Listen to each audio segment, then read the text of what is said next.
Puji nama Tuhan, Shalom. Pada siang hari ini dengan sukacita kembali lagi ke dapur roti hidup, dan izinkan saya untuk menyampaikan firman Tuhan pada siang hari ini, karena Tuhan ingin menyampaikan sesuatu kepada kita semua, dan izinkan saya untuk mengatakannya. Dan untuk itu mari kita sama-sama buka di dalam Matius 26 ayatnya yang ke-21 sampai ke-25. Matius 26 ayatnya yang ke-21 sampai 25. Jika sudah, katakan amin. Amin. Baiklah, kita akan membaca secara bergantian. Saya membaca ayat yang ganjil dan saudara akan membaca ayatnya yang genap. Dan ketika mereka sedang makan, ia berkata, aku berkata kepadamu, sesungguhnya seorang di antara kamu akan menyerahkan aku. Dan dengan hati yang sangat sedih berkatalah mereka seorang demi seorang kepadanya, bukan aku ya Tuhan? Ia menjawab, dia yang bersama-sama dengan aku mencelupkan tangannya ke dalam pinggan ini, dialah yang akan menyerahkan aku. Anak manusia memang akan pergi sesuai dengan yang ada tertulis tentang dia. Akan tetapi celakalah orang yang olehnya anak manusia itu diserahkan. Adalah lebih baik bagi orang itu sekiranya ia tidak dilahirkan. Yudas yang hendak menyerahkan dia itu menjawab, katanya, bukan aku ya Rabi, kata Yesus kepadanya, engkau telah mengatakannya. Baiklah, puji nama Tuhan. Jadi kita mau membicarakan tentang karakter Yudas. Kenapa dia bisa menyerahkan Yesus, Tuhan Yesus, dan kenapa Tuhan Yesus sampai bilang begini kepadanya. Saya garis bawahi di ayat yang ke-24, di situ dibilang, anak manusia memang akan pergi sesuai dengan yang ada tertulis tentang dia. Akan tetapi celakalah orang yang olehnya anak manusia itu diserahkan. Adalah lebih baik bagi orang itu sekiranya ia tidak dilahirkan. Jadi ada satu karakter manusia yang sama seperti dengan Yudas ini, yaitu ada yang manusia yang menjadi pemicu bagi pencobaan orang lain. Dia mencari keuntungan atas penderitaan orang lain. Itu adalah salah satu contoh karakter Yudas.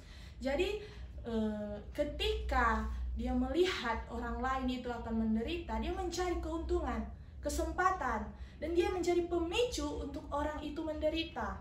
Kenapa saya bilang gini? Karena Tuhan bilang, karena di dalam semua di dunia ini Tuhan memberikan kita ujian untuk menjadi menaiki level sehingga kita bisa disebut pemenang. Karena di dalam dunia ini kita turun ke dunia ini untuk mencapai sorga, itu adalah suatu tempat di mana bumi kita itu kita diuji, kita untuk diuji menjadi manusia-manusia yang sempurna seperti Tuhan Yesus. Dan celakalah orang yang dalam ujian itu mereka menjadi salah satu faktor yang menjadi pencobaan bagi orang lain. Tuhan bilang itu lebih baik orang itu tidak dilahirkan. Keras Tuhan bilang, lebih baik orang itu tidak dilahirkan. Jadi kenapa kita bilang ini salah satu karakter Yudas? Karena pertama, Yudas, kenapa orang-orang seperti itu kebanyakan orang-orang yang tahu firman?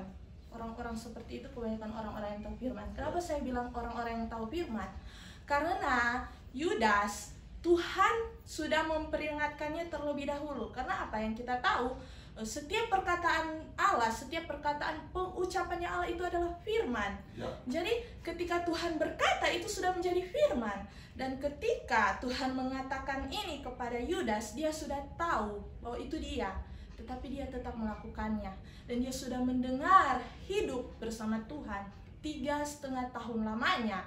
Dia mengikuti Tuhan Yesus, dia tidak tahu firman apa.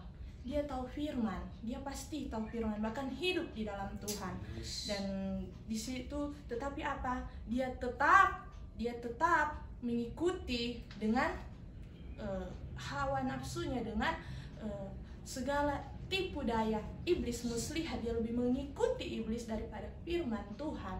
Dia lebih mengikuti tipu daya iblis. Dan kenapa saya bilang Yudas seperti itu, dan apa pemicu Yudas menjadi hal seperti itu, dan kita jangan menjadi orang-orang yang seperti Yudas. Amen. Yang pertama, di dalam Yohanes, mari kita buka di dalam Yohanes Matius, Markus, Lukas, dalam Yohanes 12, Yohanes 13, salah maksud saya, Yohanes 13. Kenapa Yudas menjadi orang-orang yang itu, yang tahu firman, tetapi Tuhan bilang celakalah orang-orang yang menyerahkan Tuhan, karena memang manusia itu, memang anak manusia. Di Matius 26 di sini bilang, aku berkata kepadamu, di dalam sini, anak manusia memang akan pergi sesuai dengan yang ada tertulis tentang dia, akan tetapi celakalah orang yang olehnya anak manusia itu diserahkan. Adakah lebih baik bagi orang itu sekiranya ia tidak dilahirkan? Jadi kenapa Yudas bisa sampai ke tahap itu? Jadi mari kita buka dalam Yohanes 13 ayatnya yang ke ayat yang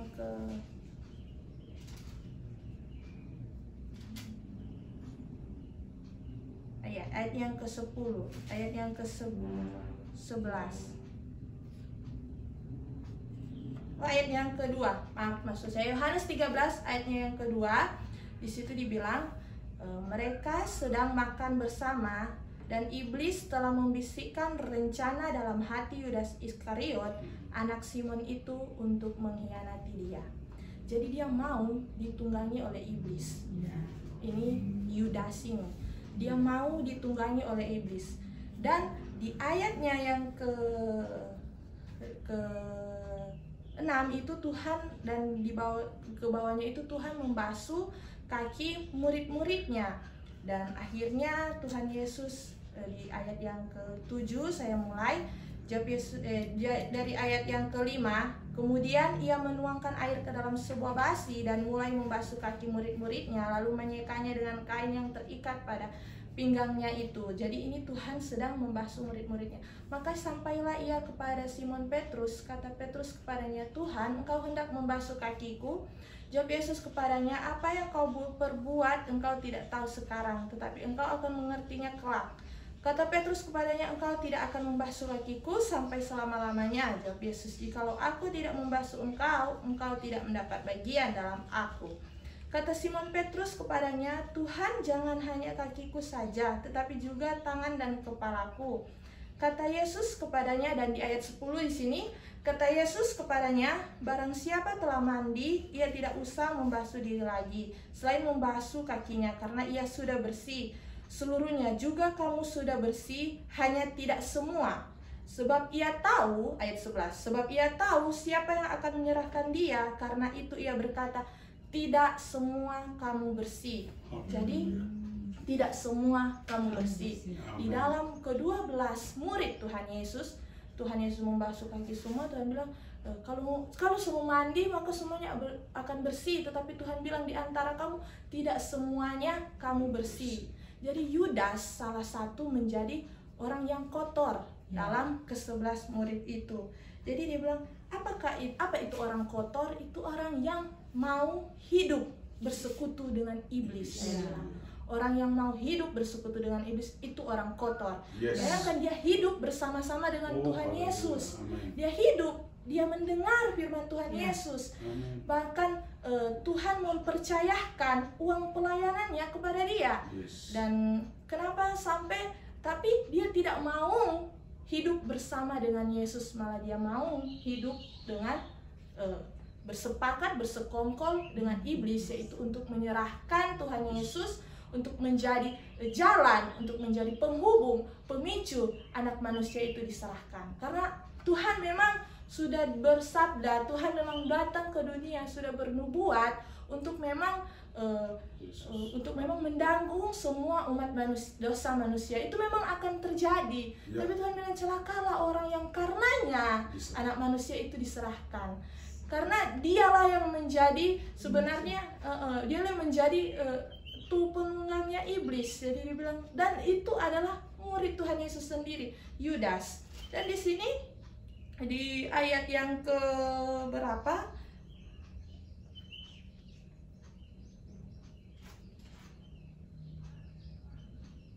Di ayat yang ke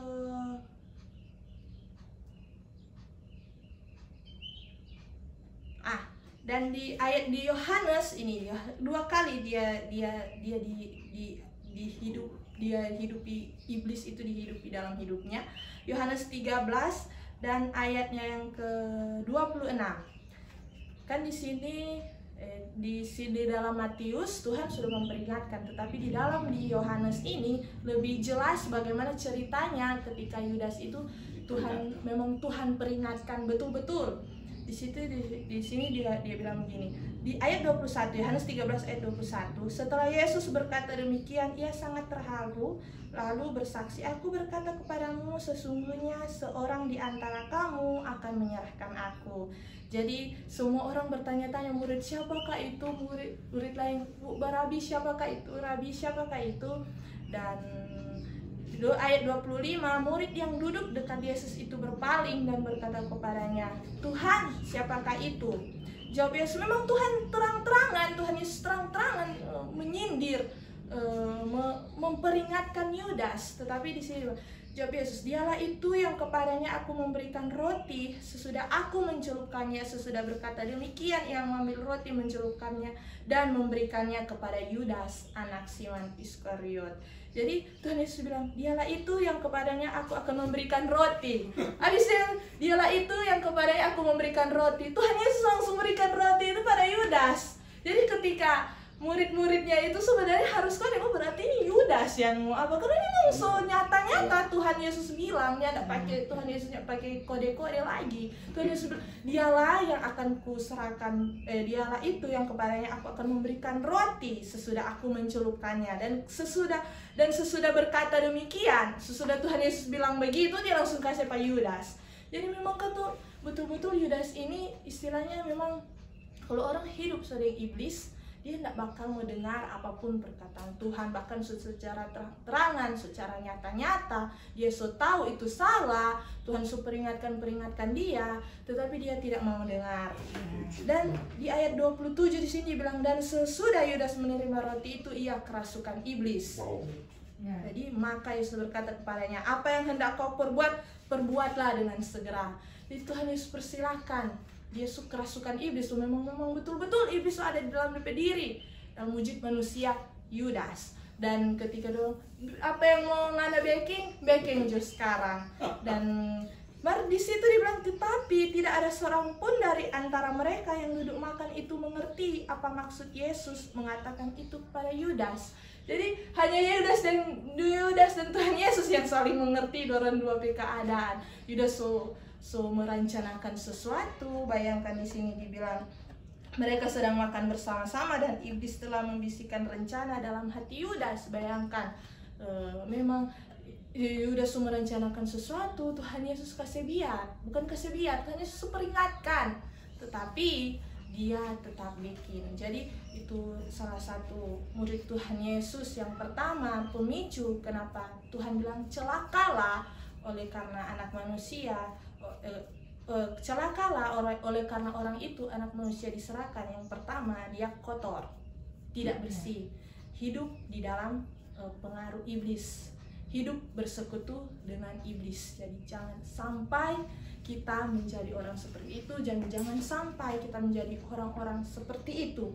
Karena orang-orang yang mencari keuntungan dari penderitaan orang lain, orang yang mencari kesempatan, di situ di dalam Matius 26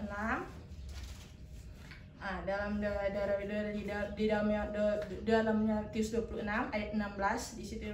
Dan mulai saat itu ia mencari kesempatan yang baik untuk menyerahkannya. Jadi dia mencari kesempatan, bagaimana Kang kita mau bikin orang ini, bagaimana Kang kita mau bikin orang ini, segala macam-macam kesempatan dia lakukan untuk menjatuhkan orang tersebut. Jangan jadi seperti Yudas itu.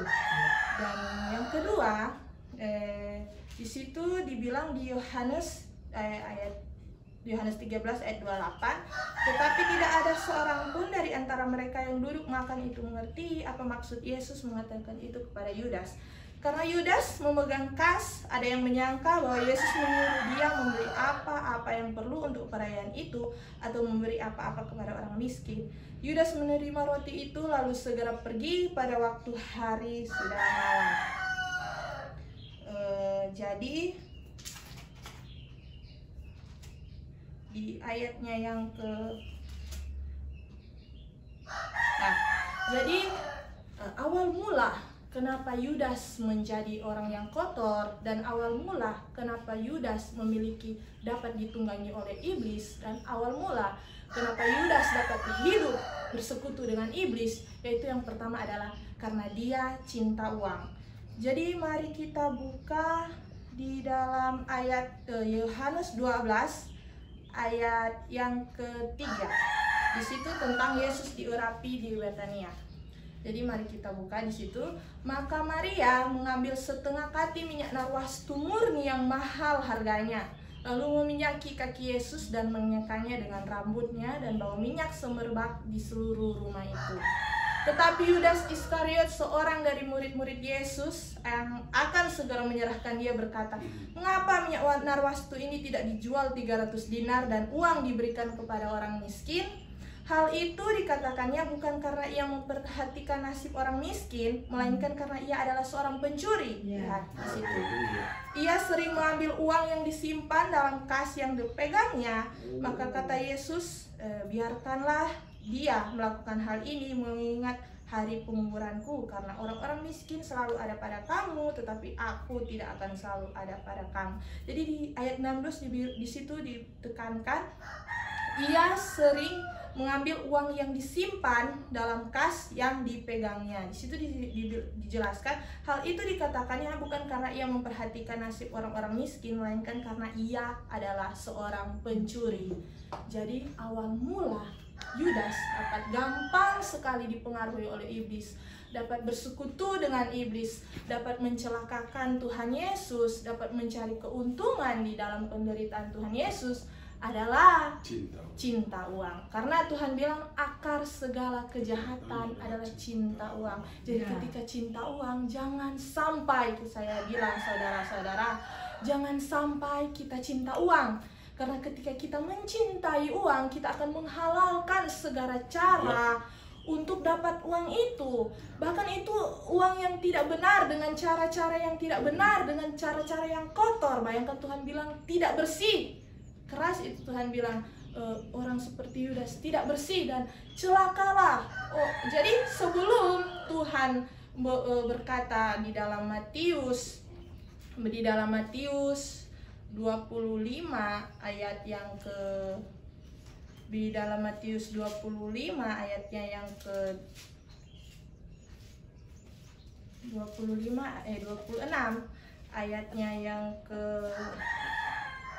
24, di situ Tuhan bilang, "Celakalah orang yang olehnya anak manusia itu diserahkan. Adalah lebih baik bagi orang itu sekiranya ia tidak dilahirkan." Jadi di sini bukan karena Yudas, bukan karena pada hari itu Yudas mau serahkan Tuhan Yesus, tetapi itu Tuhan Yesus bilang celakalah. Bukan, karena sebelumnya itu benih yang dia telah pupuk dari awal perjalanan pelayanan Tuhan Yesus. Bayangkan Tuhan Yesus memegangkan dia sebagai bendahara. Lihat betapa kasih Tuhan Yesus itu. Dia tahu ini si Yudas ini, nggak mungkin Tuhan Yesus nggak tahu karakter dari ke-12 muridnya. Dia tahu si Yudas ini adalah orang yang tamak, orang yang cinta uang. Tuhan Yesus bahkan kasih pegang dia sebagai bendahara. Untuk apa? Supaya dia belajar untuk takut Tuhan. Tetapi apa saudara-saudara, dia tidak takut Tuhan. Kemudian dia mau mengikuti rencana iblis, dia mau menerima iblis masuk ke dalam dirinya, merasuki tubuhnya untuk merencanakan penangkapan Tuhan Yesus, bahkan untuk menjual Tuhan Yesus dengan 30 keping perak. Dan dari situ benih-benih yang telah dia kumpulkan sehingga dia sehingga faktor yang telah dia tanamkan itu sehingga terjadilah dia mau menjual Yesus dengan 30 keping perak. Itulah yang faktor yang kenapa Tuhan bilang celakalah, lebih baik Anda tidak usah dilahirkan. Karena itu saudara-saudara, karena akar dari segala kejahatan adalah cinta uang, sehingga dia mau bersekutu dengan iblis dan akhirnya mau menjual Tuhan Yesus dengan harga 30 keping perak. Jadi janganlah kita menjadi orang yang kotor, yang karena cinta uang kita menghalalkan segala cara dan menjadi pencuri. Bayangkan di sini Tuhan bilang karena ia adalah seorang pencuri. Sama seperti iblis, karakter iblis adalah apa? Mencuri, membunuh, membinasakan. Dan dia adalah salah satu dari antek-anteknya iblis, yaitu pencuri. Di situ dibilang Tuhan dia adalah seorang pencuri. Dan dia tamak. Itulah kenapa sehingga sampai Yudas memiliki sifat seperti itu. Dan jangan bagi kita saudara-saudara seiman, orang-orang Kristen, untuk memiliki sifat yang cinta uang. Karena cinta uang itu akar, sama seperti Yudas, akar dari segala kejahatan, sehingga dia berani mau menjual Yesus. Dan di dalam di sini di dalam ayat yang ketiga, Matius 27 ayat ketiga, di situ dibilang, pada waktu Yudas menyerahkan dia, melihat bahwa Yesus telah dijatuhi hukuman mati, menyesallah ia, lalu mengembalikan uang yang 30 perak itu kepada imam-imam kepala dan tua-tua, dan berkata, aku telah berdosa karena menyerahkan darah orang yang tak bersalah. Tetapi jawab mereka, apa urusanmu? Kami dengan itu urusanmu sendiri. Jadi Yudas sempat menyesal. Di sini dibilang Yudas menyesal, tetapi dia menyesal bukan karena dia menyesal karena dia mengerti akan kasihnya Tuhan, tetapi dia menyesal karena dia bilang, aku telah berdosa karena menyerahkan darah orang yang tak bersalah. Jadi dia menyesal karena perbuatannya menyerahkan darah orang tidak bersalah. Jadi dia tidak mengerti selama 3 tahun setengah dia hidup bersama Yesus, dia tidak mengerti pribadi Tuhan Yesus. Jadi ketika dia menyesal, dia hanya terintimidasi oleh dosa, sehingga di akhir hidupnya dia bunuh diri. Karena apa? Dia tidak mengerti kasih Tuhan, dia tidak mengerti pribadi Tuhan. Yang dia tahu, dia telah berbuat dosa. Dan karena dia telah menyerahkan darah orang tidak bersalah. Jadi jangan sampai itu pemikiran orang-orang yang hidup bersekutu dengan iblis, menyerahkan darah orang bersalah. Jadi bercerita darah berarti ada kematian yang terjadi. Dan ketika itu terjadi, ketika penyesalan itu terjadi, maka hukum karma itu akan mulai berlaku. Berbeda dengan Petrus menyangkal Yesus ketika Yesus datang, tapi ketika Yesus bangkit, dia coba-coba turun ketakutan, takut. Dia seperti seorang anak kecil yang takut terhadap orang tua yang kedapatan bersalah. Tetapi Yudas, dosanya itu sudah mencakup itu darah, berarti itu memang betul-betul telah mengorbankan nyawa orang lain karena perbuatannya untuk mendapatkan sesuatu, hanya untuk 30 keping perak. Jadi ketika dia menyadari itu, dia menyesal, dan karena dia tidak mengerti dan tidak mengenal pribadi Tuhan Yesus, jadi dia tidak tahu caranya bertobat. Kenapa saya bilang dia tidak tahu caranya bertobat? Karena dia hanya terintimidasi oleh dosa. Karena hidup dalam iblis itu adalah terintimidasi dengan dosa dan tidak bisa mengenal pribadi Tuhan Yesus. Dia tidak bisa mengenal kasih Tuhan Yesus. Dia tidak bisa mengenal tentang kebaikannya Tuhan Yesus. Dia tidak bisa mengenal tentang betapa Tuhan Yesus mengasihi kita. Sehingga yang dia lakukan apa? Dia bunuh diri, ia gantung diri, dan itu betul-betul adalah sesuatu perbuatan yang Tuhan tidak inginkan terjadi dalam kehidupan kita. Betul-betul perbuatan yang sangat-sangat Tuhan tidak inginkan dalam kehidupan kita. Jadi demikianlah firman Tuhan pada hari ini. Jangan kita memiliki karakter sifat seperti Yudas. Kalau Tuhan bilang celakalah orang seperti itu, lebih baik dia tidak dilahirkan. Keras Tuhan bilang kepada kita, untuk siapapun yang hidup bersekutu dengan iblis, saya bilang lepaskan, karena Tuhan bilang lebih baik dia tidak dilahirkan. Karena itulah yang menjadi awal mula dari kejatuhan Yudas, sehingga dia mungkin, saya tidak tahu, tetapi mungkin pengampunan akan Yudas itu semua ada di tangan Tuhan Yesus. Kita tidak tahu apa yang terjadi, tetapi kita harus belajar dari sikap dan perilakunya. Yang pertama adalah jangan sama sekali cinta uang, karena cinta uang adalah akar dari segala kejahatan yang telah terjadi. Demikian firman Tuhan. Amin. Mari kita setelah doa, kita berdoa. Ya Tuhan, terima kasih banyak atas berkat dan rahmat-Mu, karena Engkau telah memberikan firman yang begitu luar biasa ke dalam kehidupan kami ya Bapa. Kiranya Tuhan, apapun yang menjadi firman-Mu itu menjadi kekuatan, pedoman bagi kehidupan kami. Di dalam nama Tuhan Yesus kami berdoa. Haleluya, puji Tuhan. Amin.